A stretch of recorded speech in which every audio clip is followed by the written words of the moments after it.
Hello, welcome to Hustle Code. My name is Sai Teja. I'm your instructor for front-end developer interview preparation in Telugu. So ఈరోజు front end developer interview ప్రిపరేషన్లో భాగంగా మనం for in and for of loops అనేవి ఎలా work అవుతాయి అనేవి చూడబోతున్నాం. So ఒకసారి మనం డెఫినేషన్ చూస్తే, in JavaScript for in and for of are both loops used to iterate over elements, but the difference is how they operate and what they iterate over. So ఏమంటున్నాడు, జావా స్క్రిప్ట్లో for of and for in both ఎలా ఎలా work అవుతాయి, loops లాగా work అవుతాయి. దేనికి use చేస్తాం? ఒక ఎలిమెంట్ని ఇటరేట్ చేయడానికి యూజ్ చేస్తాం. బట్ ఓన్లీ డిఫరెన్స్ ఏంటంటే ఎప్పుడు ఎలా యూజ్ చేస్తాం అనేదే డిఫరెన్స్ అనమాట. మనం ఇక్కడ ఫర్ ఇన్ లూప్ చూస్తే పర్పస్ ఏంటి? Iterate over the keys of an object or the indexes of an అరే.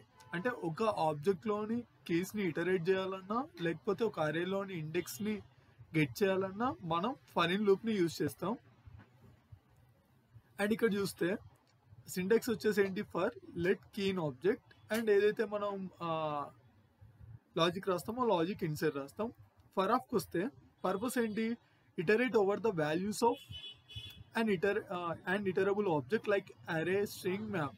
సో ఇక్కడ ఏమన్నాడు, ఏమైనా ఇటరబుల్స్ ఉంటాయి కదా, లైక్ అరేస్ అయినా స్ట్రింగ్స్ అయినా మ్యాప్ అయినా, వాటిలో ఎలిమెంట్స్ని ఇటరేట్ చేయడానికి మనం దీన్ని యూజ్ చేస్తాం, ఫర్ ఆఫ్ యూజ్ చేస్తాం. ఇక్కడ ఏంటి? ఫర్ ఇన్ అనేది ఓన్లీ ఆబ్జెక్ట్ యొక్క కీస్ని అండ్ అరే యొక్క ఇండెక్సెస్ని మాత్రం గెట్ చేయడానికి యూజ్ చేస్తాం. ఫర్ ఆఫ్ వచ్చేసి ఏంటి?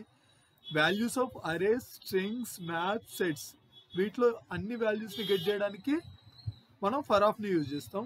ఒకసారి మనం కోడ్లో చూద్దాం. సో కోడ్లోకి వస్తే ఫస్ట్ నేను ఫర్ ఇన్ ఎలా యూజ్ చేయాలో చూద్దాం. సో దాని గురించి నేను ఒక ఆబ్జెక్ట్ని క్రియేట్ చేసుకుంటున్నా, స్టూడెంట్ డేటా అని. సో స్టూడెంట్ డేటాలో name and age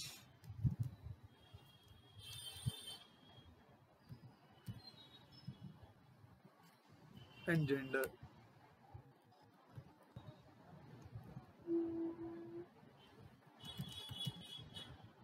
right.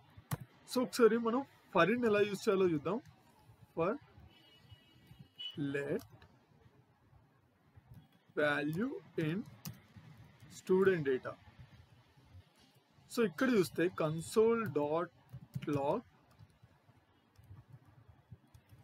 value. So ఒకసారి నేను రన్ చేస్తా ఉన్నా కోడ్ని. node main.js, right. సో ఇక్కడ మీరు చూసుకుంటే ఏదైతే కీస్ ఉన్నాయో ఆ కీస్ అన్ని ప్రింట్ అయ్యాయి చూడండి, నేమ్, ఏజ్, జెండర్. సో మన డెఫినేషన్లో ఏమని చెప్పాడు? పర్పస్ ఏంటి? ఫర్ ఇన్ అనేది iterates over the keys of an object, right. So keys అనే ఆబ్జెక్టే కదా ఇక్కడ మనకి ఇటరేట్ అయింది. మనం ఇక్కడ చూసుకుంటే నేమ్, ఏజ్, జెండర్. అండ్ ఇంకోటి ఏమన్నాడు, ఇంకొక యూస్ కేస్ వచ్చేసి ఏంటి? ఫర్ ఇన్కి ఇండెక్సెస్ ఆఫ్ అన్ అరే. సో ఒక అరే తీసుకుందాం, let marks equal to 11, 12, 13, 14, 15. And ఇక్కడ ఏం చేస్తా ఉన్నా అంటే స్టూడెంట్స్ డేటాని మార్క్స్తో రీప్లేస్ చేస్తా ఉన్నా, మార్క్స్. ఒకసారి మళ్ళీ ప్రోగ్రామ్ రన్ చేస్తా ఉన్నా. సో ఇక్కడ మీరు చూసారా 0, 1, 2, 3, 4 ఇక్కడ ఏం ప్రింట్ అవుతా ఉన్నాయి? ఏదైతే అరేకి సంబంధించిన ఇండెక్సెస్ ఉన్నాయి కదా, ఆ ఇండెక్సెస్ మాత్రమే ప్రింట్ అవుతా ఉన్నాయి, వాల్యూస్ ప్రింట్ అవ్వట్లేదు. అదే ఆబ్జెక్ట్కి వస్తే ఏం ప్రింట్ అవుతా ఉన్నాయి? ఏదైతే కీస్ ఉన్నాయి కదా ఆబ్జెక్ట్కి రిలేటెడ్, సో ఆ కీస్ అనేవి ప్రింట్ అవుతా ఉన్నాయి. సో ఫర్ ఇన్ యొక్క యూజెస్ ఏంటి? ఒక ఆబ్జెక్ట్లో కీస్ని గెట్ చేయాలన్నా అండ్ ఒక అరేలో ఇండెక్సెస్ని గెట్ చేయాలన్నా మనకి ఫర్ ఇన్ యూజ్ అవుతుంది. సో అలానే ఫర్ ఆఫ్ చూద్దాం. సో ఫర్ ఆఫ్, సో దాని గురించి లైక్ నేను ఒక మార్క్స్ అనే అరే తీసుకుంటున్నా, 11, 12, 13, 14, 15. అండ్ ఇప్పుడు ఫర్ ఆఫ్ కదా, for let value in value of marks, right? So ఇప్పుడు console.log చేద్దాం. console.log value.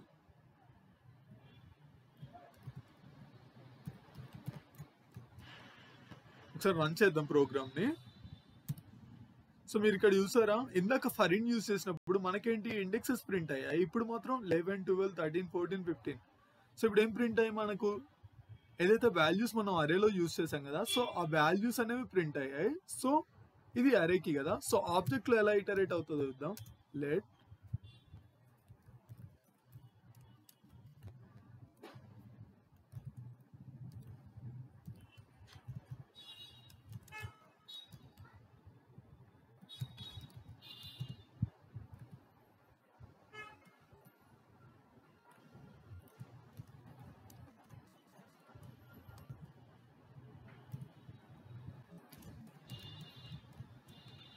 సో మీరు ఇక్కడ చూసుకుంటే డెఫినేషన్ లో iterates over the values of iterable object అన్నాడు. Iterable object in the sense ఏ ఆబ్జెక్ట్ అంటే ఇటరబుల్ ఆబ్జెక్ట్స్ అంటే ఏంటి, ఇప్పుడు అరేస్ అయినా సెట్స్ అయినా, సో ఇలాంటి వాటిని ఇటరబుల్ ఆబ్జెక్ట్స్ అంటారు. బట్ ఆబ్జెక్ట్ అనేది ఎప్పుడు ఇటరబుల్ కాదు కదా, సో ఇది ఎప్పుడు ఇటరబుల్ అవుతుంది. ఇప్పుడు మనం ఇక్కడ చూసుకుంటే డైరెక్ట్ ఇక్కడ మనం ఏమంటారు, స్టూడెంట్ డేటాని ఇచ్చామనుకోండి, మీరు ఇక్కడ అబ్జర్వ్ చేస్తే student data is not iterable, అంతే కదా. స్టూడెంట్ డేటా అనేది ఇటరబుల్ కాదు, ఇది జస్ట్ ఒక ఆబ్జెక్ట్ కదా. సో దానికి మనం ఏం చేద్దాం, మనకి ఆబ్జెక్ట్లో కొన్ని మెథడ్స్ ఉన్నాయి, right? Object dot entries. So ఇక్కడ నేను స్టూడెంట్ డేటాని ఇస్తా ఉన్నా. సో ఇప్పుడు చూద్దాం మనం. సో ఇప్పుడు చూసారా, name student data, age 27, favourite colour blue. So ఇక్కడ ఏంటి, ఆబ్జెక్ట్ డాట్ ఎంట్రీస్ ఏం చేస్తుంది, ఈ ఆబ్జెక్ట్ని అరేగా కన్వర్ట్ చేస్తుంది. ఒక అరే వచ్చేసేమో ఈ కీ వాల్యూ, ఇంకొక అరే వచ్చేసేమో ఈ కీ వాల్యూ, ఇంకొక అరే వచ్చేసేమో ఈ కీ వాల్యూ, అండ్ ఓవరాల్గా ఒక అరే. సో ఒక అరేలో 3 అరేస్ ఉన్నాయి, 3 కీస్కి 3 అరేస్ ఉన్నాయి, ఒకటి వచ్చేసి కీ, ఒకటి వచ్చేసి వాల్యూ. అలా అదొక ఇటరబుల్ కదా. సో అందుకే మనకి ఇక్కడ ఫర్ ఆఫ్ యూజ్ చేసినప్పుడు ఆ ఇటరబుల్ని ఇటరేట్ చేసి మనం వాల్యూస్ని ప్రింట్ చేస్తూ ఉన్నాం. సో ఇంకేం చేయొచ్చు, ఈ వాల్యూని కూడా మనం డీస్ట్రక్చర్ చేసేసి కీ కామా వాల్యూ. సో ఇక్కడ నేనేం చేస్తా ఉన్నా, key comma value.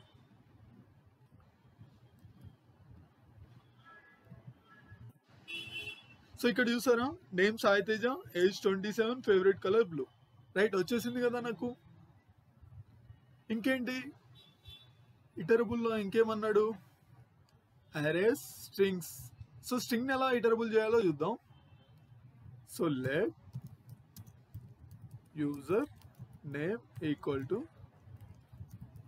Sai Teja, right? So ఇక్కడ నేనేం చేస్తా ఉన్నా అంటే ఇదంతా తీసేసి let value of user name. చూద్దామా వాల్యూలో ఏం ప్రింట్ అవుతా ఉంది అనేసి. చూసారా, SAITEJ. సో ఈ స్ట్రింగ్ లో ఉన్న ఈచ్ అండ్ ఎవ్రీ ఎలిమెంట్ ని ఇటరేట్ చేసింది కదా. సో ఫర్ ఈచ్ కి ఫర్ ఆఫ్ కి ఫరిన్ కి ఫర్ ఆఫ్ కి మెయిన్ డిఫరెన్స్ ఏంది, ఫరిన్ వచ్చేసి ఒక ఆబ్జెక్ట్ లో కీస్ ని గెట్ చేయాలన్నా, లేకపోతే ఒక అరేలో ఇండెక్స్ ని గెట్ చేయాలన్నా ఫరిన్ యూస్ చేద్దాం. బట్ ఫర్ ఆఫ్ వచ్చేసే వరకు ఏంటి, ఫర్ ఆఫ్ అనేది యూస్ చేయాలంటే మనకు ఒక ఇటరబుల్ కావాలి. లైక్ కైండ్ ఆఫ్ అరే అయినా కావచ్చు, మ్యాప్స్ అయినా కావచ్చు, సెట్స్ అయినా కావచ్చు, లేకపోతే ఒక ఏమంటారు స్ట్రింగ్ అయినా కావచ్చు. సో ఫర్ ఆఫ్ ఏం చేసిద్ది, ఆ అంటే ఏదైతే ఇటరబుల్లో ఉంది కదా, ఈ ఇటరబుల్లో ఉన్న ఈచ్ అండ్ ఎవ్రీ వాల్యూని మనకి అంటే లూప్ తిప్పేసి మనకి ఆ వాల్యూని ఇచ్చేసిద్ది అనమాట. ఇటరేట్ చేసి ఆ వాల్యూని మనకి ఇచ్చేసిద్ది. సో దాన్ని ఏం చేస్తాం మనం, మనకి ఎలా కావాలో అలా యూజ్ చేస్తాం. సో అది మెయిన్ డిఫరెన్స్ ఫర్ ఈచ్ కి ఫరిన్ కి, ఫరిన్ కి ఫర్ ఆఫ్ కి. సో మీకు కనుక నా వీడియో నచ్చితే ప్లీజ్ డూ సబ్స్క్రైబ్ అండ్ మీ ఫ్రెండ్స్కి షేర్ చేయండి. ఎవరైనా ఇంకా జావా స్క్రిప్ట్ నేర్చుకుందాం అనుకున్న ఫ్రెషర్స్ ఉన్న, ఎక్స్పీరియన్స్ పర్సన్ ఉన్న, నా వీడియోస్ని రికమెండ్ చేయండి. Thank you all.